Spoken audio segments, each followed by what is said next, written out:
Welcome to Spoken Reviews, home of the Spoken Reviews. Today, guys, we're going to have a quick video on what is it like having two LFP electric vehicles. So on the left, I have my Mach. It's a 2024 LFP rear-wheel drive.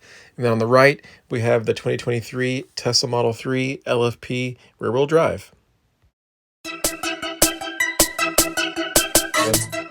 All right, guys, so we have a total of 3 electric vehicles. Yeah, that's right. We've gone all electric in my household, but this video is going to be focused on specifically the LFP technology and why I'm a huge fan and proponent of LFP and why I definitely want more electric vehicles to, be made with LFP, right? Lots of pros and, let's talk about them, right? So they're cheaper, number one. They're more stable. They have more charging cycles. And you can charge them to a higher cycle, right? So these I charge to 100% once a week, and on normal basis charge them to 90%. Sometimes 95, but normally 90%, right? Which is a lot better than the lithium cars, which is like the standard EV, even the Cybertruck, where I only charge it to 70 to 75% on a regular basis. Now, quickly, let's look at the trunks of these vehicles. As you guys can see, lots of trunk space. Definitely Model 3, lots of power for a little vehicle, as you can see. Plenty of storage in there. Real world use. It's being used. Lots of stuff in there. And for the Mach, right?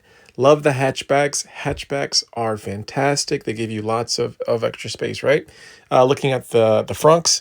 Love frunks. One of the best parts about EVs is having frunks. Again, these LFPs have wonderful frunks. We'll take a little bit of a closer look in there. But, no surprise, the frunk and the Mach is definitely going to be bigger.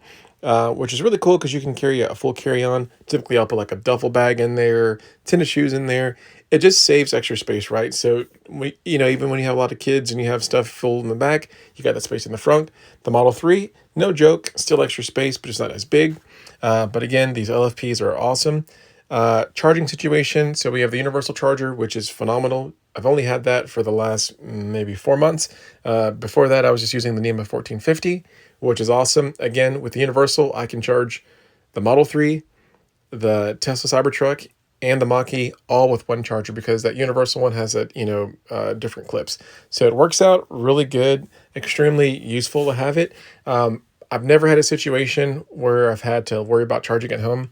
It's super cheap to charge at home, saving a ton of money.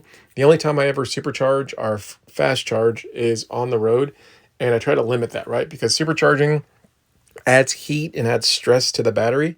It's not good for the long-term health, right?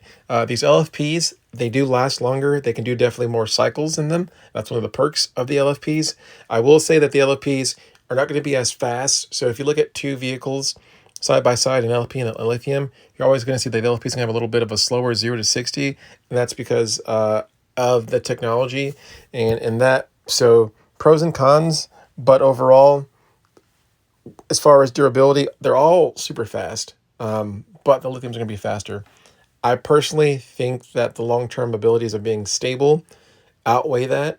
Again, more stable, more charge cycles, better life for the battery, and you can, get more use on a daily basis, right? So while somebody could have an extended range, huge lithium battery that can go 400 miles, if you can only charge 80% each day, you're only going to get 300 versus someone that has an LFP battery with a 300-mile range. They're actually going to get more practical use out of it.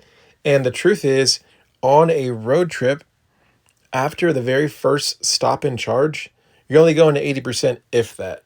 So the 100% only matters from when you leave the house to your first stop, and that's for any road trip. Anyways, guys, thank you for watching. I appreciate the support. If you like LFP batteries, leave a comment below. If you have any questions about LFP versus lithium, leave a comment below. If you like the video, hit the thumbs up for me. If you want to see more videos like this, sub to the channel. Thanks a lot, and have a wonderful day.